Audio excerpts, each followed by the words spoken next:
Góða kvöldið, Grétar Mar Jónsson heiti ég og ég með 2 góða gesti sem að koma hérna í sjávarútvegsspjallið til mín og það Atli Hermannsson og Guðlaugur Jónasson og þeir Guðlaugur var að klára strandveðar. Hvernig gekk? Gekk ágætlega, en það þurfti að hafa meira fyrir þessu og þetta byrjaði vel þarna bara í Ólafsvík og það var örstutt að fara að sækja skandinn. Svo þurfti að hafa meira fyrir þessu og það sem var svolítið sérstætt í sumar að oft kemur svona svartur sjór í einhvern ákveðin tíma og svo fer hann. En það var bara eiginlega svartur sjór á Breiðafirði og á Vestfjörðum og víða bara í Faxaflóa, bara í allt sumar. Þetta svona einhver svartþörungur í sjónum. Og ég segi það að þetta var svona 30% meiri tími hjá okkur að ná skammtinum heldur en hefur verið síðustu ár. Já. Og ég kenni svona þessum svartþörung að hluta til það. Já. Og ég veit eins og á Vestfjörðum, strákandi sem ég talaði við þar, að það var minna fisk í grynnra, það þurfti að sækja lengra út, það vantaði bara fisk á grunnið. Ekki mikið fiskin í Ísafjarðardjúpi, var mér sagt. Á Vestfjörðum var töluvert mikið ufsa og hann var dreifðari, svona bara út allt. Var ég að tala við einn áðan sem var að segja með það. Það var ekki kannski á einhverjum blettum, mikið meira ufsa. En svona þetta var bara góð verti, svona almennt yfir landið og fín innkoma.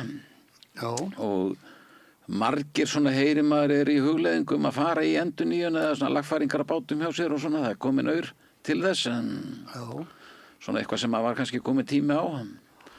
Svo ég líka að heyra svona yngri menn farnir að spá í þetta núna, svona þegar þetta orðið svona raunhæfari kostur. Já, en hvernig líst þér á framtíðina? Veistu, ég svona voða lítið að velta mér upp úr því, þetta kemur allt í ljós svona, þegar þetta kemur í ljós, það eins og með eldgosinn sko, þetta kemur í ljós bara, þetta kemur í ljós. En ég ætla bara að vera bjartsýnn. Þetta það besta sem við getum bara gert fyrir byggðirnar í landinu og það verið að segja að menn koma allir á höfuðborgarsvæðinu og svona, en það oft bara fyrir fjölskyldur, það ekkert fyrir konun að gera út á landi. En menn farnir að fara meira út á land, út af þessu. Það bara svoleiðis. Já. Og þetta bara gott fyrir byggðirnar í landinu. En sko, manni sýnist í sumar að það hafi verið jafn góð veiði hringinn í kringum landið. Eða svipuð veiði. Faxaflóðin var mjög erfiður og mjög erfiður sko. Það var nú aðalega tíðafarið eins og í júni. Nei, hann var bara tregur sko. Það var bara mjög erfitt hjá þeim. Tíðafarið var erfitt á Hornafirði en ég held að þetta hefði verið ágætt hjá þeim sko. Ég heyrði eitthvað á Austfjörðunum var erfiðara svona, til að byrja með, en Norðurlandið alveg sló í gegn sko, það var bara stöngin inn. Talaði við einn á Rauvar, hann bara sildi alltaf eitthvað 8 mílur og skammturinn og flottur fiskur og þetta bara geggjuvert í hann sko. Og ég bara sangleist þeim á Norðausturhorninu. Bara þeir hafa nú oft farið ver út úr sko strandvegunum heldur en annar stað. Já, ég segi það að þeir áttu þetta bara alveg skilið að fá góða vertið. Bara frábært sko. Þannig að já, við erum bara ánægðir með þetta. Já. Ég náði ykkur 26 tonn á þorski og 2 tonn ufsa og bara ágætlega sáttur sko. Er þetta ekki langt besta árið þitt? Jú, þetta besta árið. Besta árið hjá mörgum held ég bara mörg ár. Já, náttúrulega þetta var mánuði lengra þetta tímabil heldur en í fyrra. Það sem að ég klikka á, ég hekk á lengi á Breiðafirðinum. Ég alveg þróskaðist, ég ætlaði bara að vera Breiðafirði ekki. Ég enda á Suðureyri síðustu vikuna. Já. Og ég svona... Það sama svæðið. Já, það sama svæðið.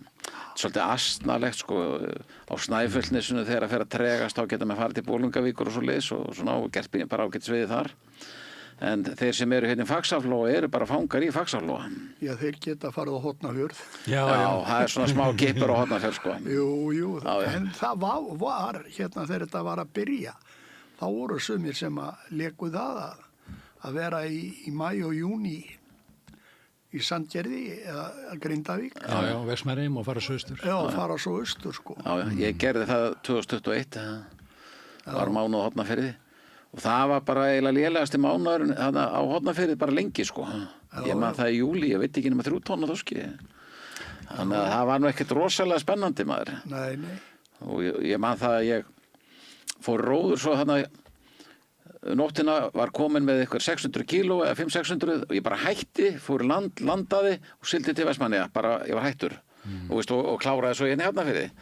Félagið minn þróskast lengur og þetta eru nokkur veðursvæði upp á að koma bátnum þarna milli og hann þurfti bara að taka bátinn upp á bíl og keyra hann hérna í bæinn. Þetta er svo löng sigling, sko, á svona litlum bátum, sko. Því það er engar hafnir frá Hornafirði að Vestmannaeyjum. Já.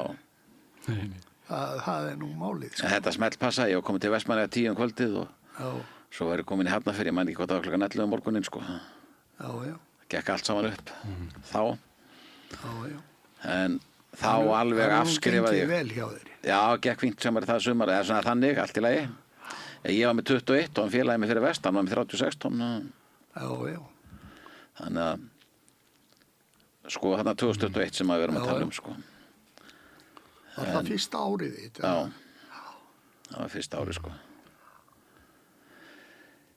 En svona, já, ég held að sjómenn um allt land séu, strandvegi sjómenn séu bara mjög ánægðir og bara þakkláttir og... Þó þeir hafi bara fengið 42 daga.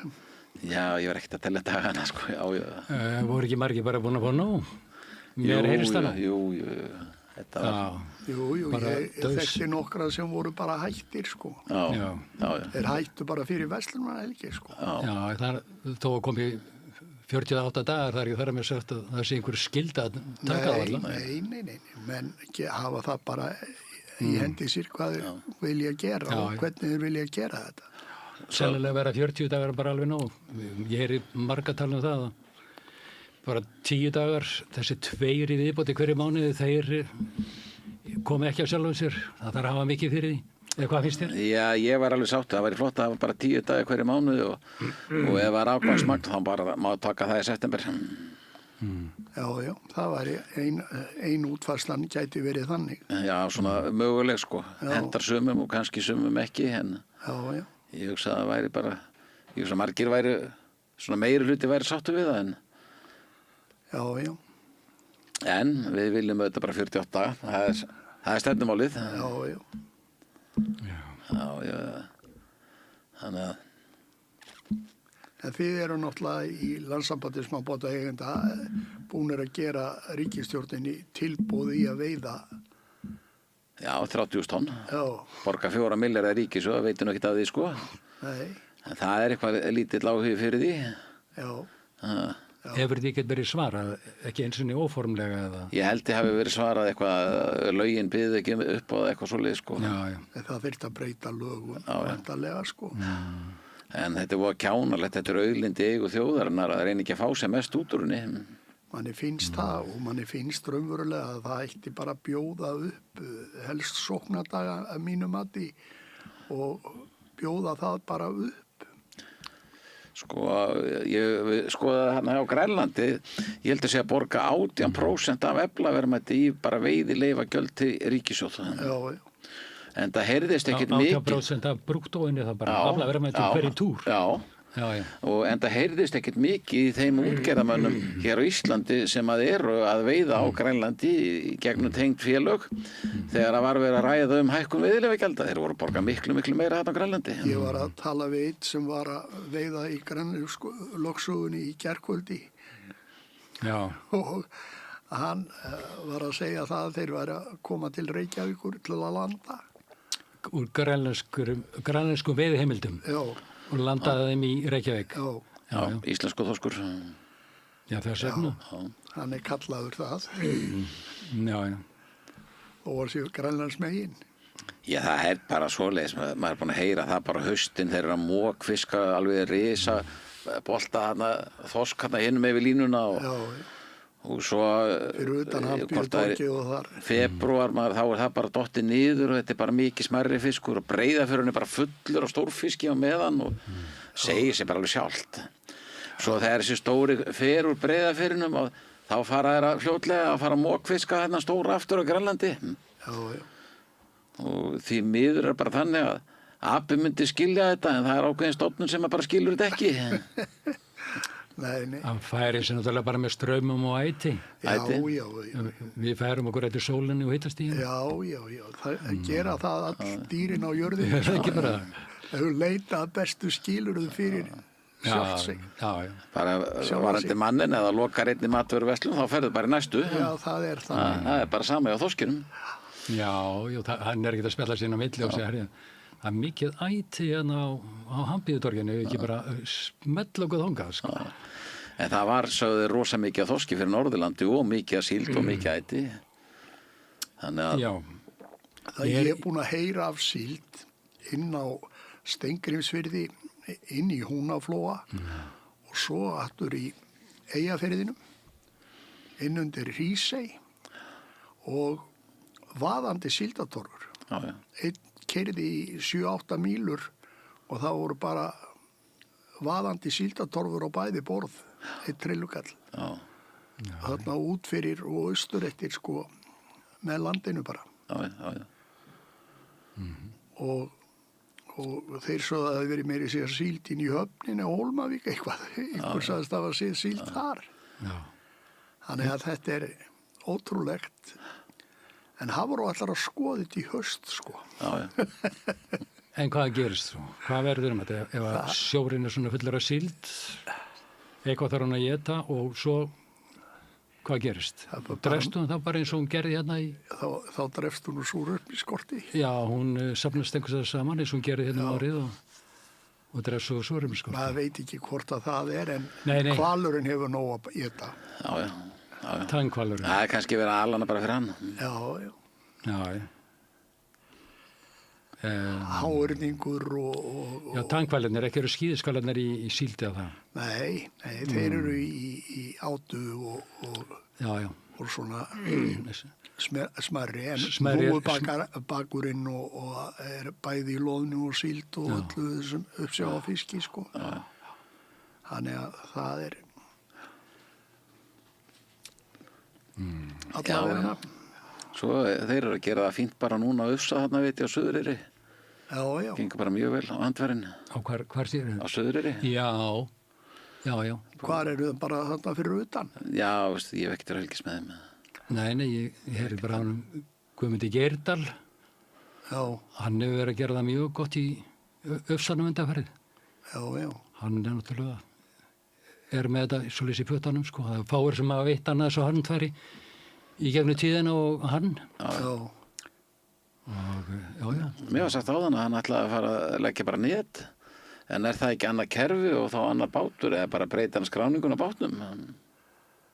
Nei, hverju þarf hann þess? Er ekki eitthvað krókakerfi? Jú, hann er náttúrulega sko aflamarkskerfi, stóra kerfið. Það eru sumar trillur í því til þess að þeir geti fengið kvóta úr stóra kerfinu. Já, og svo er hann bara að leigja til sín, lítur á. Já, en það er náttúrulega hægt að gera það líka í litla kerfinu og til dæmis ufsin í litla kerfinu er miklu ódýrari heldur en á leigu heldur en ufsi í stóra kerfinu. En það er svo fáralegt með þennan ufsa að það hefur ekki náðust ufsa kvótin í fleiri ár. Nei. Hann hefur verið notaður í tegundatilfærslur og bara... Sko, þá ætti, með við hvað er búið að veiða, hann hefur verið vannveiddur mikið, þá ætti stofnin að vera bara risa stóra, hann ætti bara að ganga land hérna, sko. Já, þetta. Samkvæmt þessu. Bæta hausinn 20% hverju ári. Já, þeir lækkuðum 20% núna. Já. Það var svona bara eitthvað að því bara, eða ekki? Jú. Það veit enginn hvaða rök eru fyrir því. Já, það var bara, þeim leiddist þetta, hérna, við erum að tala að leyfa okkur að fá að veiðan bara, utan kvóta. Þeim leiddist að hlusta á það. Það er hætt við því. Þannig að... En Atli, þú ert að græja strandveiðið bát. Já, ég ætla að elda gulla næsta sumar. Það er planið. Já, við verðum báðir á plani út, sko. Já. og vonandi land líka. Ég var að segja nú hvaða hlutvöld hann þyrfti á svona til að halda í við mig. Gulli vill helst ekki vera fyrir neðan 25 miljonar. Nei. Já, ég dreifi því að fá mig bát og bara lofa konunni að ég veri hættur þessu. Já. Það lofar stóð í einhverja 4-5 mánuði, mann í hvort heldur. Og já, ég er bara græjan, nýtt þess að hafa góða aðstöðu og hafa gert þetta áður og ætla bara að vera tilbúin með það næsta vor. Já, það er vonandi bara að það gangi upp hjá þér. Já. Hann er að fara að setja niður 380 hestafla Volvo, sko. Já, Gulli er nú ekki alveg nú ánægður með það, hann er Janmars. Það er Janmarinn, sko. Já. En þetta verður, það er nóg afl í honum, léttur og þau eru verið farin að þeytast Breiðafjörðinn á 27-8 mílum og taka fram úr og spurning hvort þú þurfur ekki að fara að taka einkaflugmannin líka á. Já, það er spurning hvort það verður ekki setti vængir á hann bara. Já. Velti vængir. Já. Þetta er finnskur skrokkur, eða ekki? Jú. Var hann smíðaður í Finnlandi? Já. Þannig fjöldaframleitur þessi bátur í Finnlandi og ekki sem fiskibátur endilega heldur skemmtibátur og mér skilst að slökkvilið í Finnlandi eigi fjölmarga svona báta. Þeir eru hraðskreiðir, þeir eru grunnir. Í björgunarstörf ýmiss konar. Stórt og rungótt dekk, nóg pláss fyrir alls konar dælur og slöngur og dótt. Já. Og svo segi ég hann bara auðlistan og ég var svo heppinn að enginn hérna heima hefur verið því að fara inn á finnskar bátasíður, sko. Menn fara yfir þetta finn.no eða breskar. Já. Og svo álpast ég bara þarna og þetta er bara eini báturinn af 500 sem eru auðlist þarna sem komið til greina á. Og ég var bara komin út 4 dögur seinna og búin að borga hann eina viku. Já. Ég vildi vera viss að enginn annan eðan á mig. Og frétta þessu. Hvað kostar svona skrokkur? Já, það er ekki gefið upp. Það er ekki gefið upp. Nei. En það er ekki bara skrokkurinn, sko. Það er... Þú veit að setja sko 20 miljónir lágmark í hann, sko bara vélbúnaðar og tæki og rafmagn og... Já. Þannig að... Fjarskiptatæki og allt sem þarf. Já.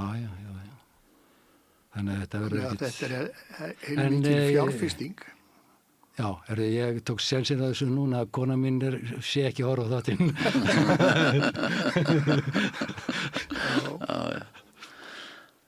Já. Þetta verður spennandi. Já. Áhugavert. Já, það er einhverja, svo sem betur fer, þá er sumar að koma það vel út að, eins og Gulli segir, það eru margir að velta fyrir sér að endur nýja laga og græja og gera. Það hafa ekkert margir stranduðubátar verið smíðaðar undanfarin ár hjá Íslandi. Allar þessar gömlu, hvort það var Reginn eða Guðmundur í Hafnarfirði eða Trefjar hafa verið að búa til það. Það eru stærri bátar. Það eru stærri bátar, sko. Já. Og allir þeirra bátar hafa bara verið að fara til Noregs á undanfarnum árum. Já. Má segja allir með örfám undantekningum og þeir hafa verið græja fyrir línu og eitthvað svo leiðis, sko. Enginn af þeim til þess að fara í strandveiðgerð, sko. Ekki bein. Ekki held ég ekki frá Trefjum, sko. Nei. En það sómabátarnir hafa svona komið einhverjir út, sko. Ég held þeir eigi 3, ég heyrði daginn að þeir ættu 3 bara nýja tilbúna. Já. Sem eru til bara sölu. Já. Ég heyrði það. Já, það eru bátar sem hafa verið að gera það greiðarlega gott og Gulli og eitt svoleiðis. Já.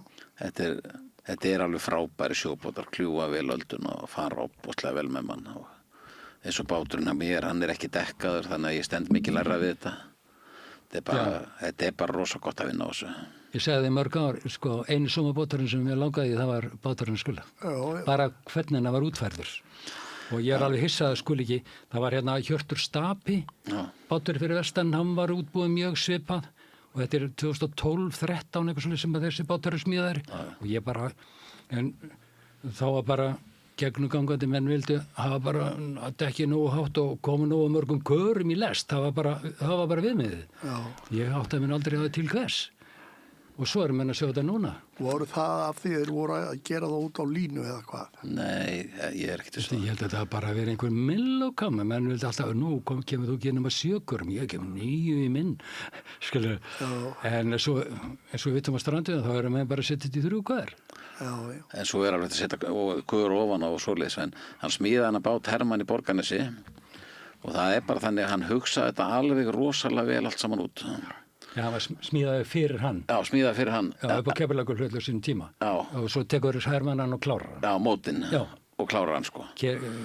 Og eins og hann lækkaði mælaborðið, allir skjáur, allt mikið lærra og ramastaflana fyrir framann, þarna fætunar hinum með við þilið og gott aðgengi og öllu, no pláss og þetta er opbóðslega vel úthugsað hjá honum, alveg rosalega vel. Já, það skiptir verulegu máli á þessum bátum að þetta sé hugsað fyrir hverju smá atriði. Já, mér er segja, sko, rafgema þeir eru ekki við hliðina á vélinni, þeir eru í hólfum fyrir framann vélarúmið, þar út í síðunni. Þannig að mér segja, ég kemst ofan í vélarúmið og til hliðar við vélina, sko. Já. Á þess að festa mig. Já. Já.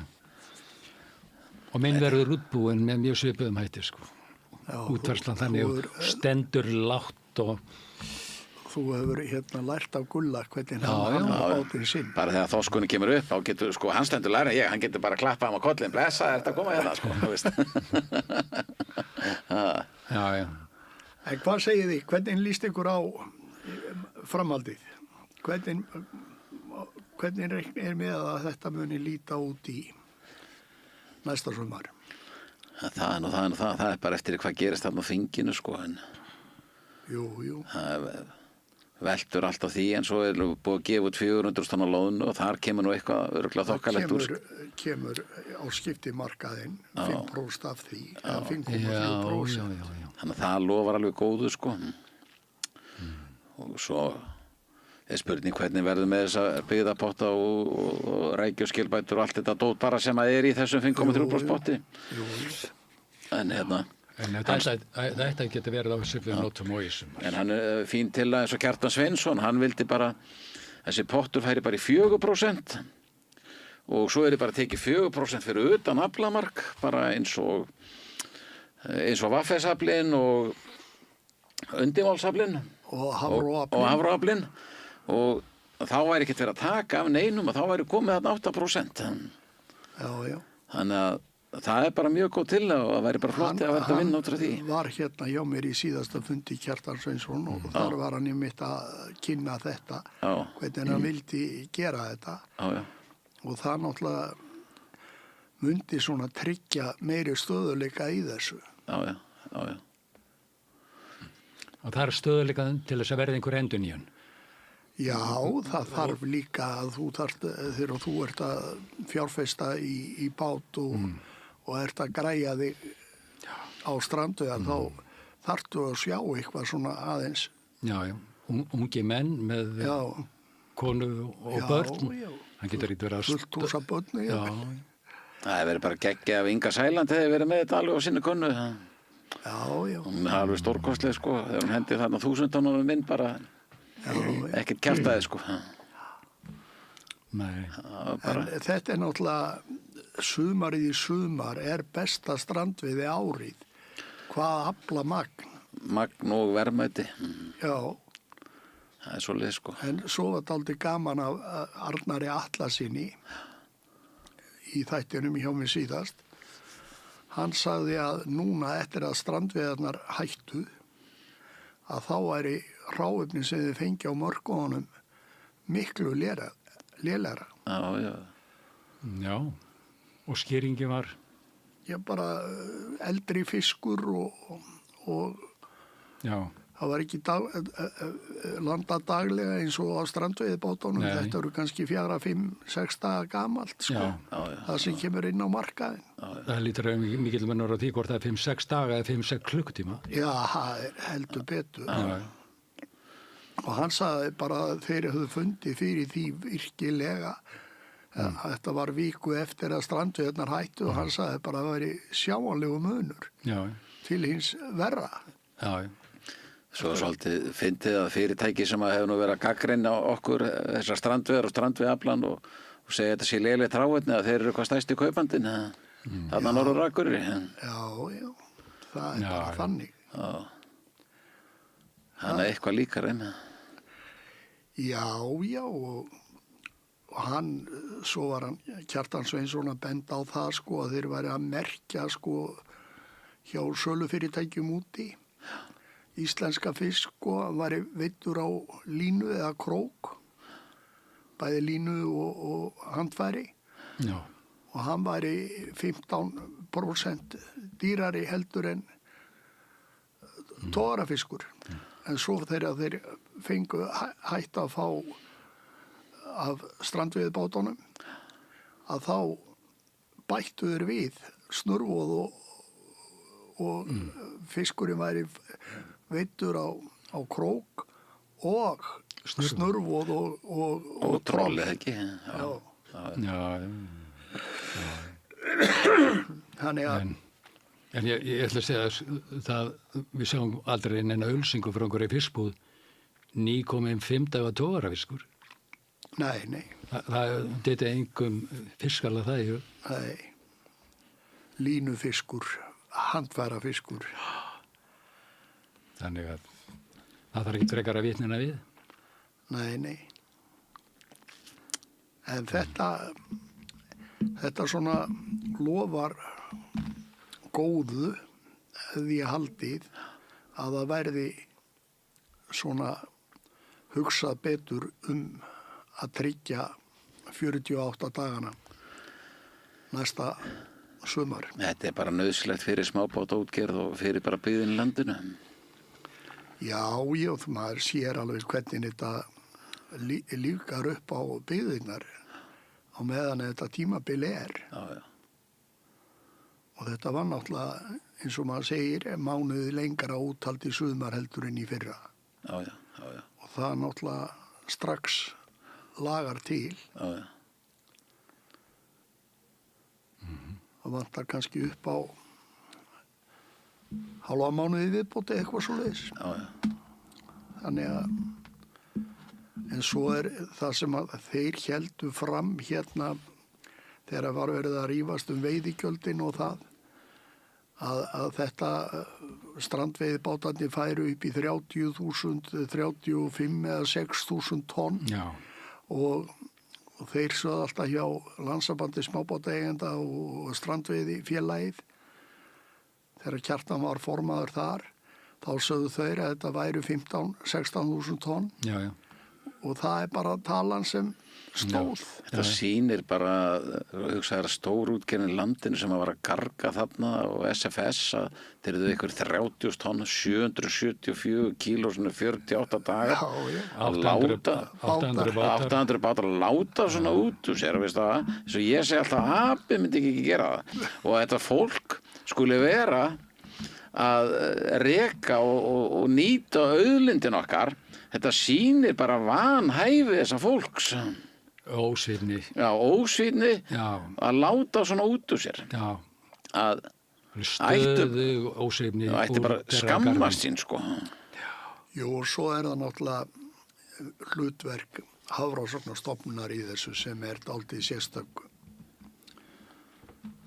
að þeir eru að býsnast yfir því að sé verið að bæta við 4-5 þúsund tonnum í strandveiði pottin af 1.000.000 tonna Já, þorskstofni. Sko, En svo var allt í lagi að þegar ráðgjöfin í djúpkarfanum var 0 og ekki mælt með að það yrði neitt veitt af honum að þá var lögð blessun sína yfir 4.000 tonn þar. var ekki fyrir að hittifæra þeir voru við því að bæta við 1-2 tonnum. Jú.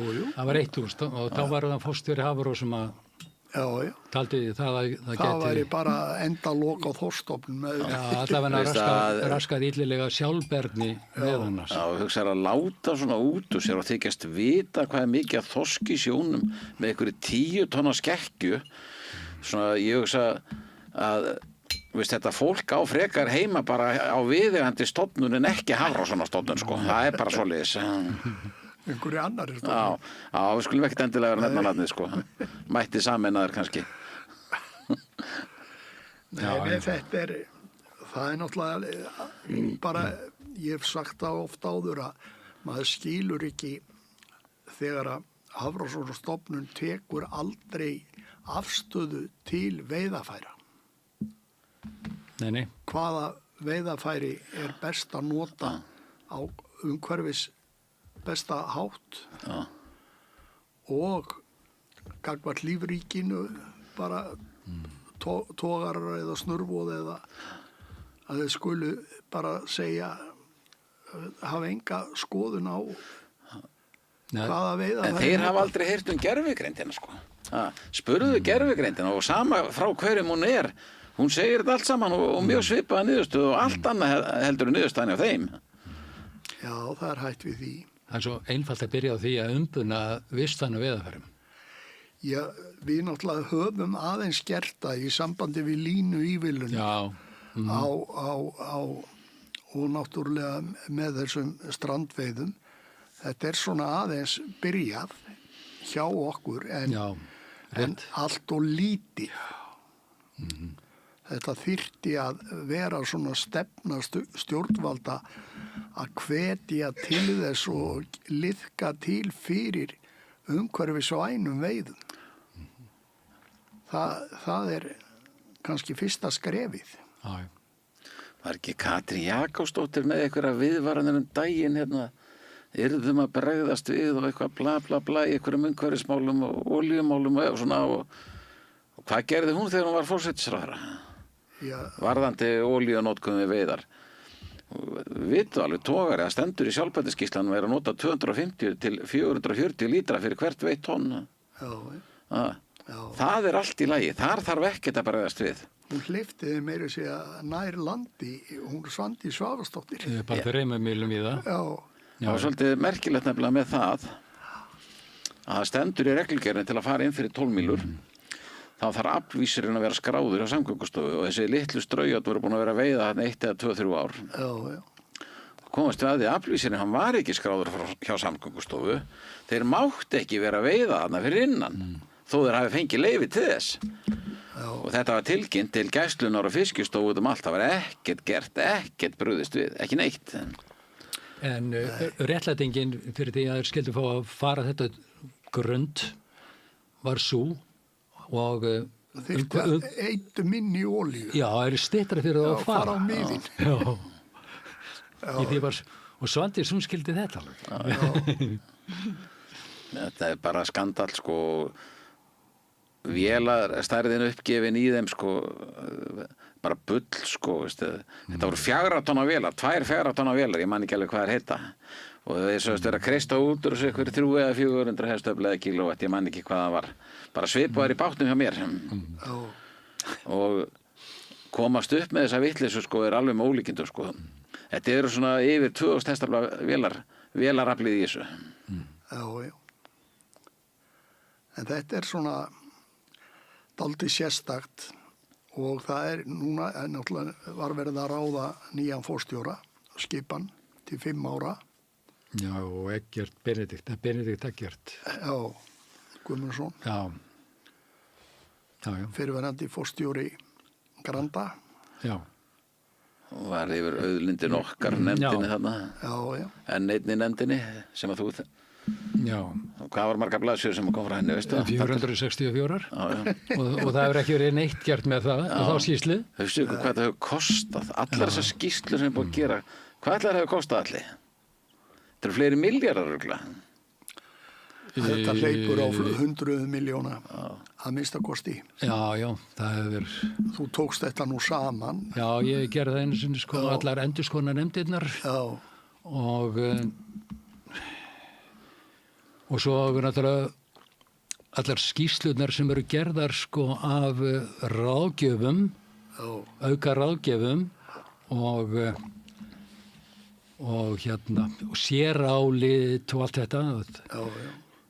Ég regnaði þetta upp í 1000 síður fyrir einhverjum árum síðan. Þetta liggur náttúrulega í alls konar óskum frá ráðherra eða ráðuneytinu og ráðherrum á löngum tímabili, allir að fá sérálit og láta skoða hlutina fyrir sig og þetta er óhemju kostnaður og árangurinn afskaplega takmarkaður að þessu. Já. Bæði í þá átt að réttlæta hlutina, gera þetta á sanngjarnan hátt sem við náttúrulega erum ekki að gera þegar við erum búin að afhenda kvótan fáum útvöldum og þeir hirða allan arðinn af kvótanum í gegnum sín batteri. Já, þú veist nú hver tilgangur lagana var á sínu tíma og hvað fyrsta greinin sagði. Já. Að það var að byggja upp fiskistofna eða ekki og efla byggðin í landinu. Stuðla verndum fiskstofna, já. Og styrkja atvinnu í landinu. Já. Og hvernig hefur tiltekist? Bara 0. Já. 0. Við höfum ekki byggt upp neitt fiskistofn. Það er engin stærri en fyrir kvótakerfið. Nei. Dagkvótakerfisins, engin. Nei, Flestir minni, fyrir utan alla þá sem eru horfnir. Já, sko, svo eru horfnir lúðan, dottin út úr nýtingu, humarinn, Innfjarðarækjan, víðast hvar. Djúpkarfinn. Já, það er ýmsar tegundir sem eru bara... Skötusölurinn. Já, þetta er allt alveg bara lágmark. Já. Það er nú ekkert skrítið að skötusölurinn að þeir finna hann ekki. Það er samkvæmt ykkur rannsókn að hvað var það 80-90% af hann þegar þeir eru að trolla að hann skýtur sér undir. Það fer ekki inn í trollið. Það er ekkert skrítið að þeir finna hann ekki. Nei. Í tórarallinu. Sko. Já, nei. 80-90% hann fór ekkert inn í trollið. Sko, svo því við erum að tala um Hafrannsóknastofnun þá bara skilur maður ekki að talning á grásleppu í tórarallinu skulu vera notuð til að stærðar meta uppsjáfisk. Nei, já, uppsjáfisk. Nota tógararall sem er bara bott troll og hann er grásleppan er upp í sjó í 9-10 mánuði hérna á ári, þá er þetta bara uppsjáfiskur. Já. Þá komum við bara aftur að þessari stofnu þarna sem vorum að tala um þannig. Svo var þetta aldrei skondið sko með hérna grásleppuna, með skötusellin, að þegar að við lifðum Japanunum að koma hérna inn í lögsöguna til að veiða túnfisk. Það var þarna einhver ár sem að þetta var gert, 2, 3, 4 ár. Já, það voru Japanir djúpt söður á landinu. Já, og þá voru þeir að fá skötusel á flotlínu. Já. Upp í sjó bara 15-20 farma frá botni sko. Nei, frá yfirborði. Já, merkilegt. Já, þeir stilla tónfisklínuna með flotum sko. Já. Og líka lóðum. Sko. Já, þeir bara sjá hvar lóðar og svo bara er það... Svo er kerðir út einhverju 10 kílómetrar. Já. Af flotlínu. Já. Þannig að það er svo margt sem að maður skilur ekki hvernig vinnubrögð Hafrannsóknastofnunar eru. Nei. Já, það er alveg satt. Og það eru margir núna að tala um það að það sé alveg fáránlegt að leyfi ekki lúðu að vera meðafli, að vera að taka þetta út úr hérna og setja þetta í hafró eða hendinni, ef hún er lifandi þá átt að hendin í sjóin aftur. Já. Sleppinni. Já. Þetta voru ekki Færeyingar svo mokkfiska lúðuna þetta lína? Jú. Það var alveg, þeir lönduðinni bara. Já. Þeir voru ekkert að hendinni. Nei.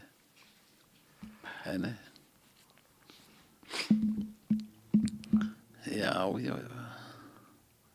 En svo eitt, sko, það varðandi þessar rækju og skelfiskbætur. Þær hafa áhrif á strandveiðarnar og það átti að fara að leggja þær af og eða minnka þær, skerða þær. En það dálítið ósanngjarnt, sko, því að í stóra kerfinu var það þannig að þegar að þessar rækjubætur voru teknar þegar að datt niður rækjuveiði og skelfiskveiði og þessar bætur komu til, þá voru, þegar þeim var úthlutað á sínum tíma, þá voru þeir skertir í veiðiheimildum á þorski, á bolfiski. Höfðu þeir ekki val það? Jú, en þeir völdu að fara á skel þeir tóku sín. Og rækju, en... Þeir eru ekki neyddið til þess? Nei, en þeir máttu... Sjálfstætt val. Þeir máttu það. Já. En svo verið að tala um að taka þetta af þeim núna, leggja bara niður bæturnar. En stóra kerfið, það fekk að nýta þegar þeir fengu skel og þá var kvótinn tekin af þeim. Já, og færður inn í stóra kerfið. Og færður inn í stóra kerfið. Já. Þannig að stóra kerfið ætti að borga tilbaka. Já. Eitt ekki verið tekið af 5,3%. Nei, það málið. Já. Þannig að þeir eiga í rauninni að borga það tilbaka, bara stóra kerfið. Já. Ef það og bara fá þá bara sömu útlutun og þeir höfðu á bolfisk áður. Þetta náttúrulega orðið gamalt, þetta orðið 20 ára.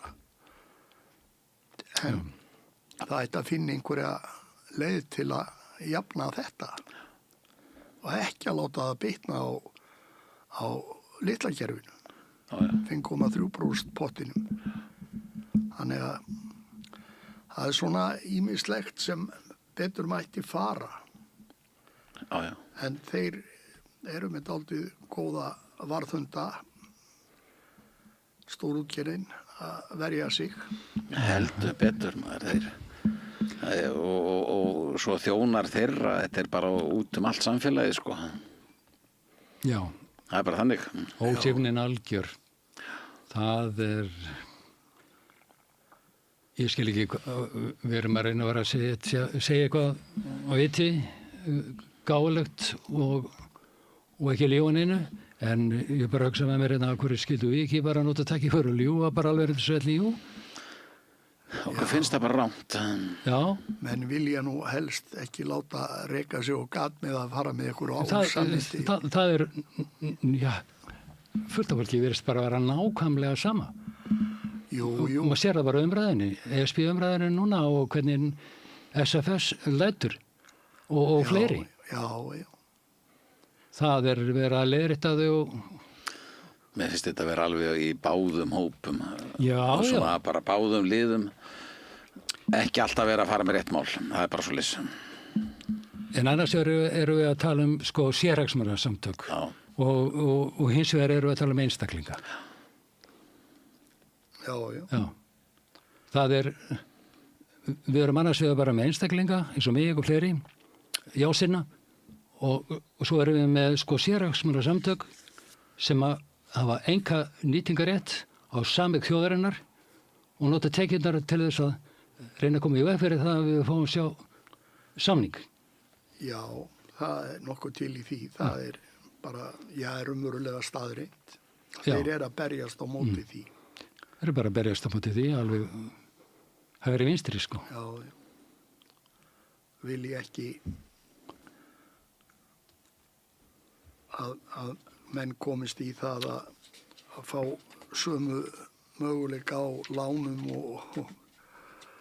og sama gjaldeyri. Nei, það er það sem að Gjaldmiðli. já, vegna þess að við vitum að það varandi úthlutunarreglunar, það breytist ekki neitt. Ef við gengjum í ESB. Já, Öll þessi lönd sem eru með einhverja fiskveiði hagsmuni eru með sitt eigi úthlutunarkerfi. já. Já, og það ESB eða The Common Fisheries Policy er ekki að hafa neina áhrif þar á. Þannig að við þurfum ekki að breyta kvotakerfinu frekar en við viljum. Og svo veitum við hvernig nýtingakerfið er. Það kemur frá Hafrannsóknastofnun og Hafrannsóknastofnun er bara deild í alþjóða hafrannsóknaráðinu í Köben. Já, það er búið að vera það til 30-40 ára.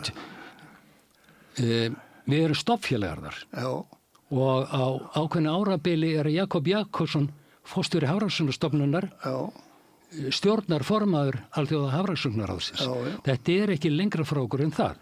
nei. Já, Hann sko tók munurinn á alþjóða hafrannsóknaráðinu frikiðu Já, og Hafrannsóknastofnun er jafn mikill eins og Landsbankanum hérna, aðalbankan er í Austurstræti og útibúi Landsbankans á Akureyri. já. Það er ekkert meiri munur. Nei. En það veitum við að þetta hvert var rall, massarall, þá og þegar þeir eru búin að vera mæla og telja og þá fara, Bera saman á milli ára. já þá eru þeir konur við flugvél til Köben Já, og bera saman bækur sínar. Hvað skildi það vera? Vegna þess að Hafrannsóknastofnun er með sína menn í ráðgjafaráðinu. já. Þannig ef að menn eru til að mynda óanaði með ráðgjöf og er að segja eitthvað írska hafið eitthvað svoleiðis, þá er það starfsmenn Hafrannsóknastofnunarinnar sem eru jafn ábyrgir fyrir þeirri ráðgjöf eins og hver annar. Vegna þess að, Niðurskurðum og annað. já. Þannig að ég segi varðandi hérna ráðgjöfina, þá breytist hún ekki neitt. Nei. Og þó ESB er lagt niður í núverandi mynd, þá myndi ekkert breytast varðandi ráðgjöfina heldur. Nei. Það sem við þurfum að standa klárar á er að það verði einhverja breytingar í sambandi við eignarhaldið.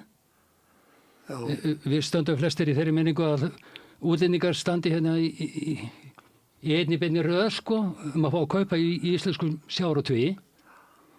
En nú hafa erlendir aðilar haft heimild til þess að fjárfesta í íslenskur útgerð upp að 25% já. frá 1994. Þetta kemur inn á sama tíma á EES. Já. Það hefur engin nýtt sér þetta ennþá. Nei. Þannig að röðin er ekki lengra en þetta. Nei. Á 42 árum. Já. Þá hafa það Já. ekki. Þetta er svo mikið bull að einhver útlendingar býði í röðum eftir að fá að fjárfesta eða leggja undir sig til þess að fara hvert með fiskinn. Hann fer hvort þið er til Evrópu. Ýmist frosinn, ferskur eða saltaður. Já. Í gámum. En ég myndi fagna, það var að vera að tala um hollenskt fyrirtæki um daginn sem að væri svo gríðarlega stort sko. Og samanborið við... Er það ekki PP? Ég man ekki nafni á því. Ég fór nú inn á neti og skoðaði það og jú, þetta er gríðarlega stórt öflugt fyrirtæki. En það er út um allan heim.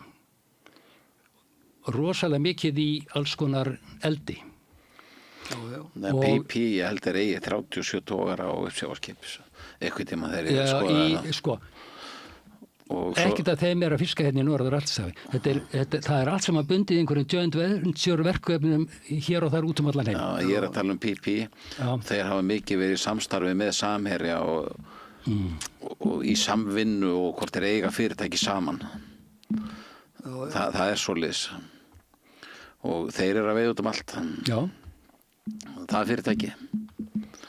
Og það sem ég sé nú kannski við þetta ef við myndum ganga hérna inn að ef að PP myndi kaupa bara brim, bara til dæmis þeir bara keyptu brim ef þeir mega það og að þeir geta bara samina það og gert út frá Hollandi, þeir koma hingað, veiða, geta komið með sínu mannskap ef að það færi þannig, það er alltaf ef og þeir geta landað þessu Hollandi, þeir geta gert hvað sem þeir vilja. Það sem að skiptir okkur öllu máli, þó að ég sé ekki hrifinn af þessari stórútgerð, að störfin, þetta eru Íslendingar sem eru að vinna á þessum skipum með hátekjustörfum, þjónustan í kringum þetta, starfsemin í kringum þetta, vinslan í kringum þetta. Ég er mest hættur að við séum að getum lendið að missa þetta frá okkur, að mín skoðun. Við ættum bara að setja núna í lög að allur fiskur sem vittur í íslenskri landhelgi verði farið inn á markað á Íslandi. Það þarf að setja einhverja girðingar. Já. Þannig að veiðiheimildunum er deilt út til hlutafélaga. Já. Og ef hollendingurinn ætlar að kaupa í Grenda eða Brim, þá verður Brim íslenskt fyrirtæki eftir sem áður. Já. Býtu, en ef hann saminar Brim bara sínu fyrirtæki. Og hvar er skráningin af fyrirtækinu? Já, bara Hollandi. Nei. Hann er Evrópusambandinu. Úthlutunin verður að vera á íslenska kennitölu eftir sem áður. Er það við sem ákveðum það eða Evrópusambandi sem ákveður það? Það er bara íslensku lögum. Þú lest bara fyrstu grein fiskveiðistjórnarlaga og þau halda. Já, en nú erum við að fara, þá ef við förum í Evrópusambandi, þá erum við að fara að þóknast þeirra lögum, sko. Úthlutunarkerfið verður eftir sem áður alveg eins og við viljum hafa það. Bara Ísland. Alveg hreint eins og hjá öllum öðrum sem hafa einhverja fiskveiðihagsmuni í Evrópu. Sko, ég var að tala við konu í dag sem að hefur mikil tengsl við Albaníu, kærastan er þaðan og hún var þar í sumar. Og þeir voru bara brjálaðir út í þetta Evrópusamband. Margt sem var talað og sagt og lofað, það var svikið. Og hún var að segja eins og mikið að timbri það, það er ekki lengur unnið í Rúmeníu, það er bara flutt til Hollands, það eru allskis kvótar og framleiðslu kvótar og matvælum og svoleiðis komið sem að var ekki áður og hún sagði að Rúmenarnir, þeir varu bara brjálaðir. Þetta var ekki eins og var talað. Var samið. Já. Því miður, sko. Og mín persónulega skoðun að vera sendað að nút einhverja misgáfa embættismenn, en við allir erum allavega að sammála það í þessu máli að vera ósammála það. Það er sem sammála öllu öðru, sko. Það er ágætt að vita það, að þið séu sammála það að vera ósammála. En það er bara þess að ég segi, ég lærði það í barnaskóla, það ringdi einhver raftenpóstinn í mig og var að spyrja mig þetta. Ég sagði bara, ég lærði það í barnaskóla að við erum mjög auðugt land og það er auðlindirnar hérna, það er fiskurinn og það er orkan, svo þetta vatni sem er lítið talað og það væri okkar sérstað og skapaði okkar svona velmegnun hér á Íslandi og ég segi það að ætla að fara að gefa möguleikan á því að fara að deila þessu með Evrópu, mér finnst það bara afskaplega vitlaust. Bara leiðum að klára þetta. Heyrðu þessi aftenpóstinn hlusta á þetta allt saman og hann hefur ekki hringt í mig aftur. Nei, þetta er það var mjög mennið það mikið á takteinum og Hraðbergi einu sinni. Ég las það í dönsku blaði. Já. En við höfum óbærslega, þjóðin, mér segja fólk sem þekkir ekki línubrot og togara, það hefur greiðarlega mikla ráðgjör akkurat þessi sem hann Gull er að segja. En svo er bara milljarða fyrirtæki á Ísafirði selt, einhver dönum, hafa einhver ágjör á því. Hampiðan, jú, hún er í íslenskur eigu, en Össur, hefur einhver ágjör á því, hver á Össur, eða Marel, hver á Marel? Já. Eða öll gagnaverinn, hver á þau? En við erum að tala auðlindir sem við segjum í eigu þjóðarinnar, fólksins í landinu. Hitt eru einkafyrirtæki. Þannig að það er ekki alveg það sama. Það er svona mín skoðun. Nei, hver á vassfyrirtækið hérna í rétti Þorlákshöfn? Já. Er ekki Kýmirjar? Nei, ég man ekki hvað heitir. Sem að Jón Bæjó átti? Black, þarna, hvað heitir þetta? Já, ég man það ekki. Jú, það eru erlendir aðilar. Já, hafa menn einhver ágjör af því? Eða hver á Orkuveitu Suðurnesja? HS Orku?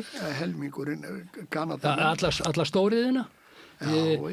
Já, en ég er að tala bara auðlindir í eigu þjóðarinnar, ekki blanda einkafyrirtæki minni þetta. Þú mátt alltaf ekki gleyma því að rafmagni hjá okkur fer til dæmis í stóriðina. 85%? Enda við erum að hafa tekjur af því fyrirtæki í okkar eigu, Landsvirkjun, sem er alveg gríðarlega verðmætt fyrirtæki. Jú, og Sjálfstæðisflokkurinn, Guðrún Hafsteinsdóttir, vill selja Landsvirkjun. Já. Og mér var sagt það bara eins og á sínum tíma að þegar við þurftum að skipta upp þarna dreifingunni og framleiðslunni. Það var búið til sér fyrirtæki og pabbi var rafveitustjóri í Hafnarfirði og hann sagði mér það bara sjálfur að fyrir Evrópusambandið eða EES þarna, við þurftum ekkert að gera þetta. Það var ekkert mál að fá undan þá á þessu hér á Íslandi með okkar lokaða kerfi. Hann sagði að það voru bara ákveðni sjálfstæðismenn þarna sem að vildi búa til góðar stöður fyrir sjálfa sig og sína. Og þetta snerist það og ekkert annað. Það ekki nýtt. Eins og núna komið fjöldi fyrirtæki sem að selja rafmagn sem að bara milliliðir. Bara milliliðir? Já, eru bara með 2-3 tölvur. En strákar, þetta nú búið að vera ágæti spjall hjá okkur í dag. Eitthvað sem þið viljið segja að lokum? Nei, já, það bara nei. Þú segir Hann segir bara nei, sko. Já. Nei, það þarf ekkert að þetta meira.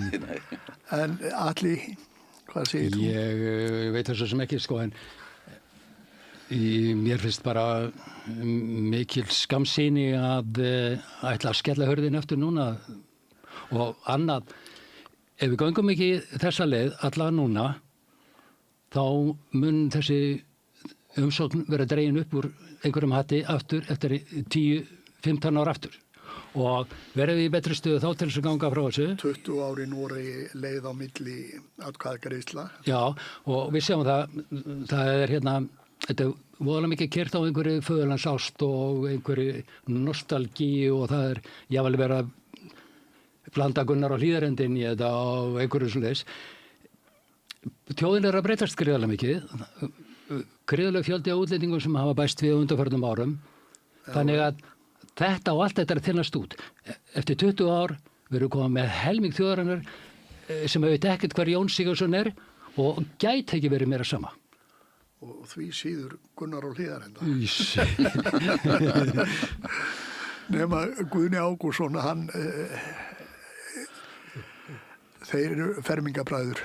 Ég segi bara þetta eins og Frakkland, ekkert nema fjárlagahalli og Þýskaland, það var alltaf hagvöxtur hann í mörg ár. Þetta er bara eymd og vola þessu löndum, þetta er bara aumingja lönd sem við höfum enga samleið með. Ekki Þýskaland.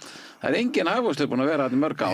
Já, en og þeir hafa dregið hagvastarvagnin í Evrópusambandinu. Þeir náttúrulega voru háðir orku frá Rússlandi. Já. Það skipti þá verulega. Já, vegna þess að þeir fóru í einhverja græningastefnu. Hún lokaði í kjarnorkur. Þakka fyrir þetta liðir ekki stjórnokkur. Nei, ég fór hérna til Finnlands fyrir rúmur síðan eins og ég út af þessu bátaköpum mínum og vegna þess að það hefur verið að skýta út Finna, þeir get ekki þetta og get ekki hitt sko, en þó erum deilt sko að það er straumur kennara og grunnskólakerfin á hverju ári til Finnlands hverju ári til þess að kynna sig það hvernig Finnar vera að þessu. En jú, það er mikið aðtölulegst við þeirra núna, en ég fór hérna alveg austur undir landamæri að Rússlandi og þar tekur maður á móti mér sem er verkfræðingur og búinn að vinna í áratugi í trjákvoðu pappírsverksmiðju, gríðarlega stóri, keyrði með svæðið og sýndi með verksmiðjuna, hann var þarna, en hún stendur bara tóm núna, ekki einn starfmaður og ástæðan er svo að 70% af timbrinu í verksmiðjuna kom frá Rússlandi. Já.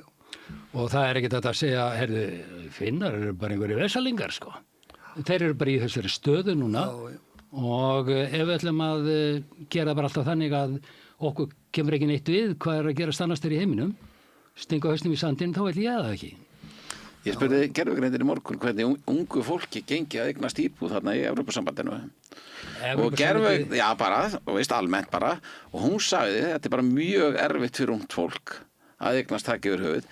Hluta því sem hún sagði var, þetta eru svo mikið af stórum fasteignafyrirtækjum sem við þekkjum kannski eins og líka hér á Íslandi, sem að að fjárfesta í húsnæðismarkaðnum að unga fólki á enga möguleika. Strákar, þetta er búið að vera flott spjall hjá okkur og ég þakka ykkur fyrir og svo ætla ég að þakka henni Laufey Ólafsdóttir fyrir að taka þáttinn upp og senda hann út og svo hvet ég hlustendur til að styðja við bakið á samstöðinni og styrkjana. Takk. Takk.